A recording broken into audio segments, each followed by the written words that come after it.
6. What's up? What's up, Fred? What's up, man? How you What's feel? up, How you Brian? feel? How you doing, brother? You know how I feel, Fred. 55 said no 55 mil, as Yep. we all should feel. Right. Big Brian, the crucifixion Custer. You got V-Day coming up, man.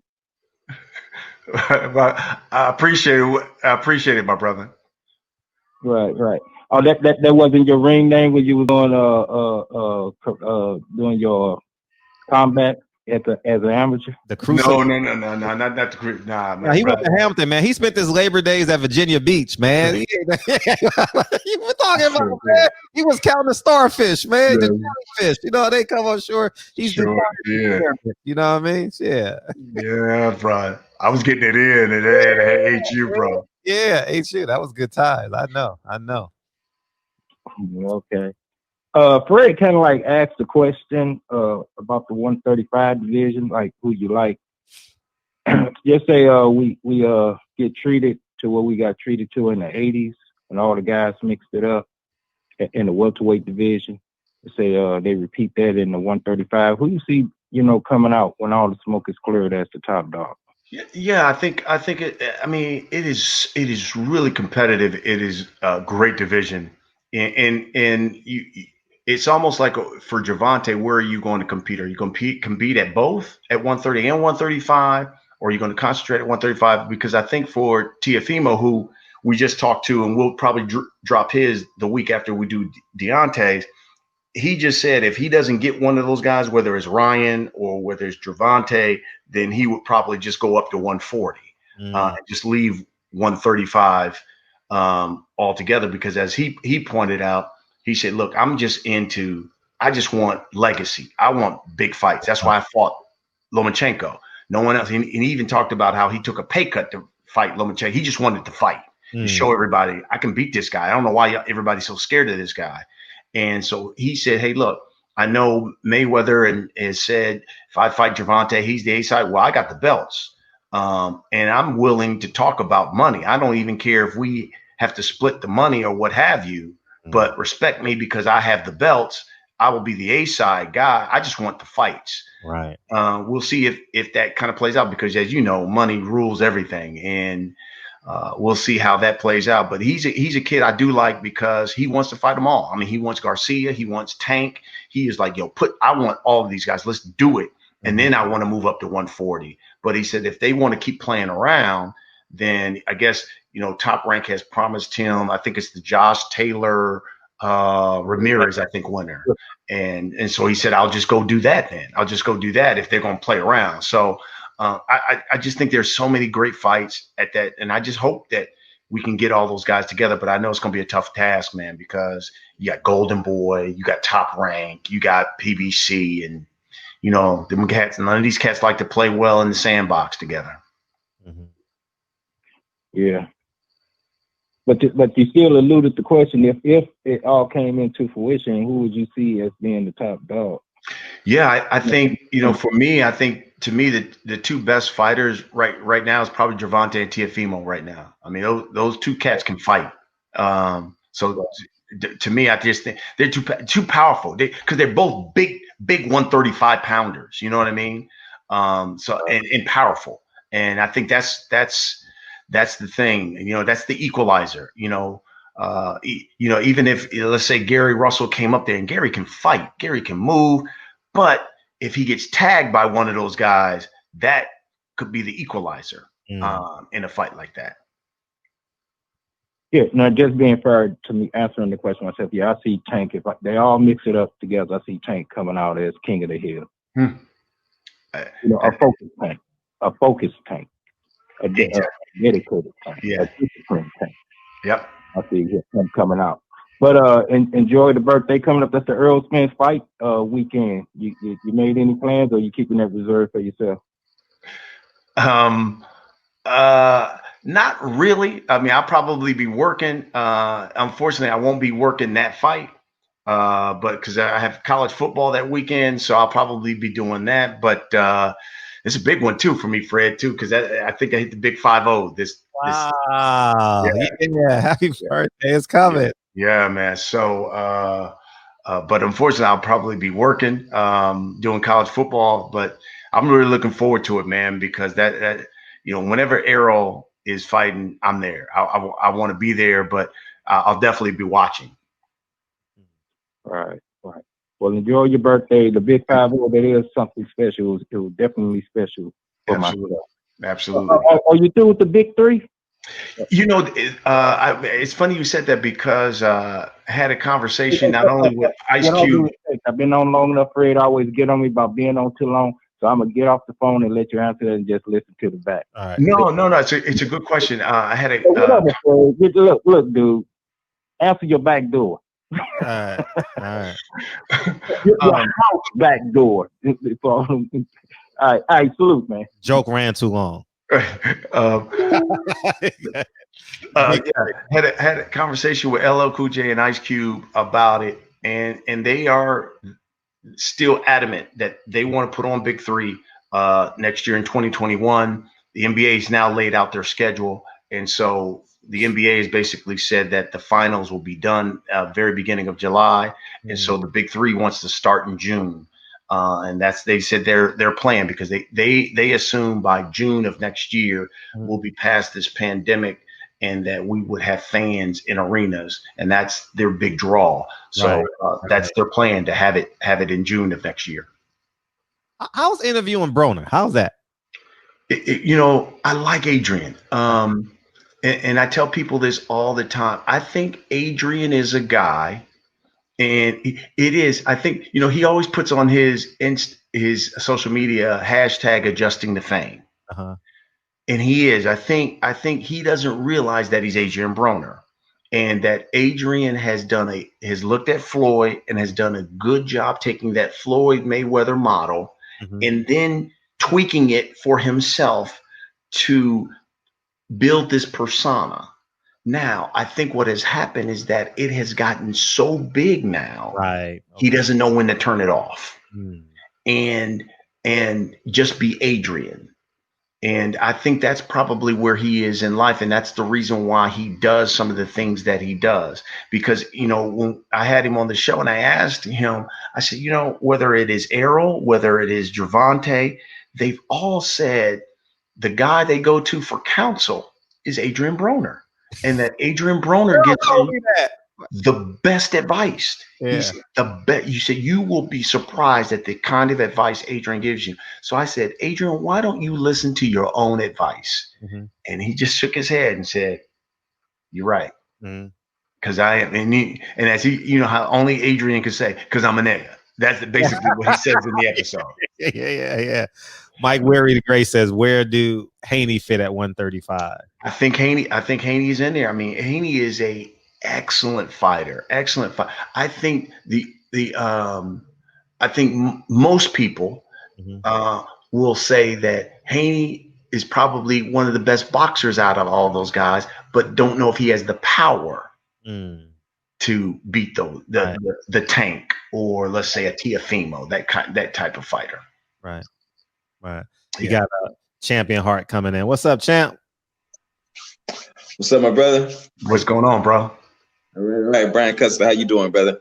I'm great, man. Feeling good. All right. I'm glad you came back to the barbershop, man. I didn't get a chance to holler at you, last time you was here. Yeah. So I definitely appreciate you coming back, brother. My man. Before I go into the questions that I got for you, what style did you practice? I am ITF Taekwondo. So we use the hands and feet. WTF is more of the Olympic. It was just the feet. Right. So I'm ITF. ITF. Okay. That's what's up. That's cool. That's cool. Yep. Okay. Did that. Is that the only style, or did you? I know you were saying that you admired Bruce Lee, and one of Bruce Lee's philosophy is to add other styles, exactly. More or less to blend styles.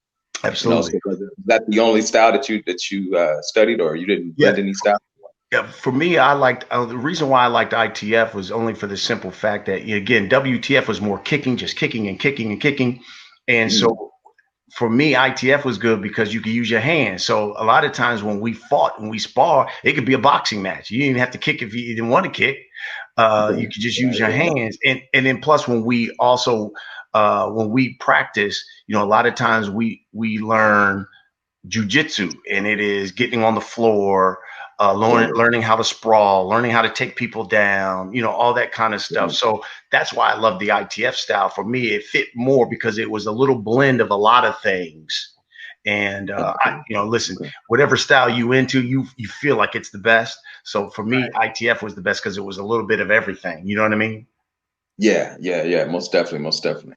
Were you the test that you were referring to? Were you talking about the prostrate exam? Yep. Yes. Exactly. Okay. Yes. Okay. I thought so. I just wanted to clarify that. Absolutely. Yeah, you're definitely right. And prostrate is an issue predominantly with Black men, so we definitely need to have that test done. You know, I'm It's sorry. the second. Listen, it's the second most It's the second most popular cancer behind breast cancer right now. It affects 1 out of 9 men in the world. Black men 1 out of 7, and it's killing us at twice the rate that it kills white men. And so that's why there is a huge push for us to get tested, because if you do get tested and you catch it early, it's very treatable. But they call it the silent killer for a reason, because you never know you have it, unfortunately, for a lot of guys, until it's too late. And once you have it in your prostate and it travels, the first place it travels is to your spine and to your bones, and then it's a wrap. And the only thing a doctor will tell you, the only thing I can do is try to make you comfortable. So, you know, listen, Al Roker just came out, bless you.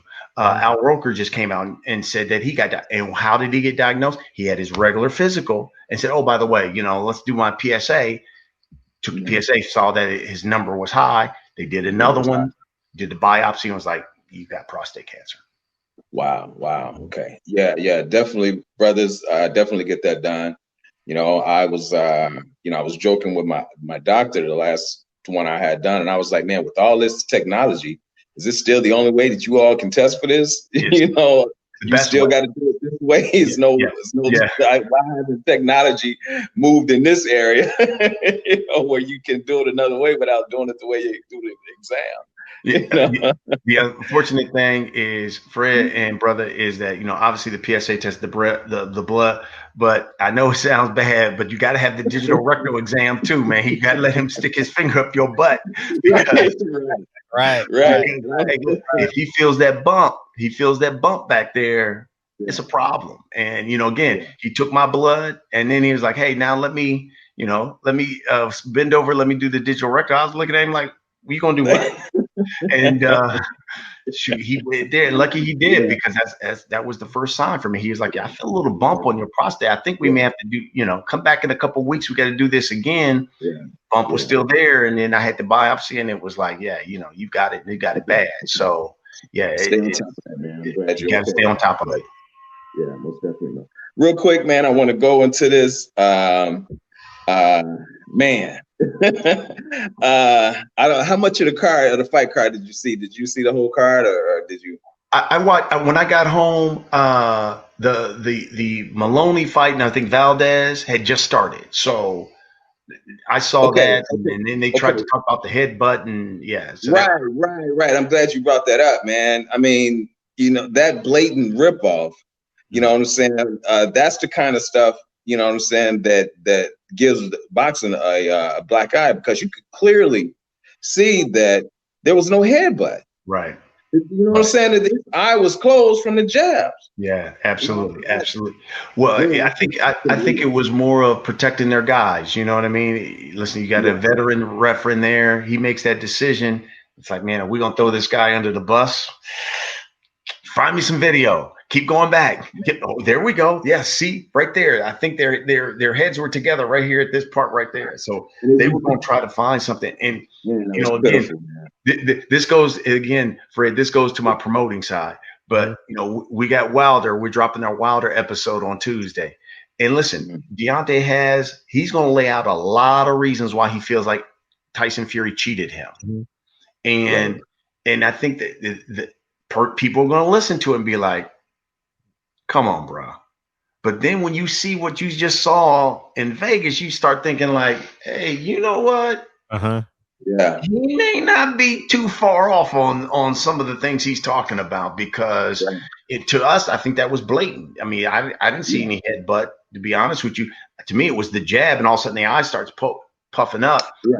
But they stuck with that headbutt, and they were going to try to find some video until it validated their claim. Yeah. I first let me give Bud, his respect. I definitely was expecting didn't know what Kell had left. I thought that I think Fred mentioned this. I thought that there was the fighter that Kell was 3 years ago. I thought there was still some of that left in him. And what I couldn't understand was how he allowed Bud to dictate the pace. And with Bud, you got to put pressure on him. And he wasn't doing that. Although he was outboxing him in the first 2 rounds, he needed constant pressure. Did you see that? Did you notice that, or I think again that goes to the greatness of Bud Crawford, because Bud Crawford has unbelievable timing and he has really quick hands. And so I think if you're a Kell Brook, even though at the very beginning you're right, he had the distance because his jab was effective. Now, but also, ended up switching because he realized, okay, this is not working for me after those couple rounds. I got to go back and switch. And then it was where he said, okay, now I can kind of dictate where we're going to fight this pace at. And every time I think Kell threw something, boom, he saw a counter coming. It was like, whoa, this dude's timing and quickness is beyond me. So now that kind of made him hesitant to throw. And then when he did throw, he got caught. And, as we say in this sport, it's not the punch you don't see, it's that punch that you do see. It's the punch you don't see that hurts the most. And he didn't see it, and he got caught. Yeah. The thing is that when he caught him, you can't defend and punch at the same time. And he started covering up. And I just think, had he been able to get a punch off, because one thing that Bud does is he throws a lot of wild, like looping punches, and that's how Rigondeaux hit him and dropped him, kind of, catching Bud with those looping punches. Rigondeaux. I'm sorry. Fried green tomato, whatever his name is. No, the fight before that. The fight before that. Green bean. No, it was the fight. It was the fight before that. Who was that? I don't know. Green something. Green. You know what I'm talking about, man. Wasn't that guy's name like Kavakakis or something like that? Man, I don't know. Kavalauskas or something to that effect. Yeah, the kid that Haney just fought. Oh, you talking about Gamboa? Gamboa. I'm sorry, Gamboa. Yeah, Gamboa. I'm sorry, my bad. Gamboa, caught Bud throwing those wild punches. And kind of like you see how Tank dropped Leo like he did when Leo was punching. Instead of Tank covering up, he kept his eyes on him. He he slipped. And boom, he came with that uppercut. He didn't just cover up and let Leo throw punches. And that's one of Bud's flaws with the wild punches. You can catch him if you keep your eyes on him and not just cover up. Right. But no, I'm not hating on Bud. No disrespect to Bud. He's a good fighter, and I definitely, give him his props on that. He did his thing, man, and I lost money on that fight big time. Big time. Me too.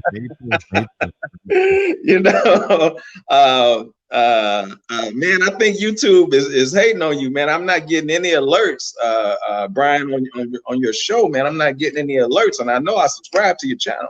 Oh man, you know what? We gotta make sure we take care of that. But all you need to know is every Tuesday, bro. Every Tuesday is gonna be there. So Deontay will be this will be Tuesday. The following Tuesday will be Teofimo. And by the way, Fred, I got a call from Sean Porter. He wants to come on because yeah, bro. Yeah. Oh, that'll be good. That'll be good. That'll be good. We talked to him about Errol Spence. You know, he had made the comment that he thought that Derek James was overrated as a trainer because he said, you know, Errol and Jamel would be champions even without Derek James. They're that skilled of a fighter. And so Derek, you know, I asked him about that, and Derek said, "Well, okay, I've never said that these guys wouldn't be great if I wasn't their trainer." He said, "But my motto is number one never talks to number two, talks about number two." And he said, and furthermore, every title that Sean Porter's had, we've taken it. He had the IBF title. He said Kell Brook had that, took it from him. We took it from Kell Brook. Yeah. He had the WBC title. We wouldn't took it directly from Sean Porter. So number one never talks about number two. I don't even know what number Sean Porter is, but I'm not going to talk about it. So I guess he got a lot of flack about it. So he ended up calling me saying, "Yo, I got to come on. I want to explain myself." I said, That's what's up. I got it. Let's do it. Two more questions before I go, man. Just two more, man. Just two more. We got like 5 more minutes with this guy. Man. What do you think? What do you think about Shakur Stevenson? Love him. Had him on too, man. He's another. Look, he is one of those guys, confident, and he wants it now. He's that now generation. He ain't trying to build me up or whatever. He want all these cats now. He want Jamel Herring now. He wants all of these cats and wants to fight them all now. So I really like that young kid. Very confident young man. He can fight. Listen, we all know he can fight, and he wants to. He's another one of them at 130 that wants to fight all of those guys. Look, he even wants to fight Tank. He was like, "Look, I done sparred him before. I know he had problems making 130. I know what he does." Confident. I like him. Like him a lot. Dig that. Did you see that boy? What do you know? Chaos Williams, MMA. Did you see that fight? I'm not the biggest MMA guy. I'll admit to you. Okay. I rarely watch MMA unless like the big names are fighting. Right. Other than that, I rarely watch it. Okay, you gotta see if you can catch the highlights of that, man. Chaos Williams, he's fighting his brother from Ghana, and man, this right hand that he drops on him, it stretches him out. Man, wow. it's a classic highlight knockout. Okay, yeah, I'll check it out. Man. Yeah. All right. I'm out, man. Thanks for coming back. Jesus. Man, all right. Man, you took your shoes off in my living room, the ugly ass toes. Man, what the hell you doing, man? Hey, Teddy Fresh want to know what you think of Fury versus Wilder situation. Yeah, listen, Deontay will talk about it. He wants his whole argument was you were a guy who was thinking about killing himself, thinking about killing yourself. And you were a guy that I said, get yourself together and I'll give you a shot. And I gave him a shot. All of a sudden we get this draw, which I thought I should have won. And so I said, okay, I'm going to be a man. I'm going to look you now. I'm going to give you a rematch. Right. And so here we go. We get the rematch. Now he feels as if he was cheated. And he said, so you know what? Up to your obligation. Give me my rematch. That's what was in the contract. And so, we talked about, did he let the contract clause expire? He said, no. He said he was ready in September. It was them who said, well, we can't do it at the initial date because we want fans. Last time we had 17 million at people who came in from the gate, and we kind of want that. So let's kind of wait and see if we can push it off. He goes, and then all of a sudden the expiration date has passed. And then they tried to act like, well, it was on me. And we were like, nah, it was y'all. We've been ready. And now I think Fury was initially going to fight in December, and now he just said today that he's not coming back until 2021. Yeah, he said that. Yeah, and Deontay tells us in the episode that he's going to fight in January, and said that I guess Dillian White is a guy he's looking at. If he's going to fight somebody with height, it'll be the guy Helenius.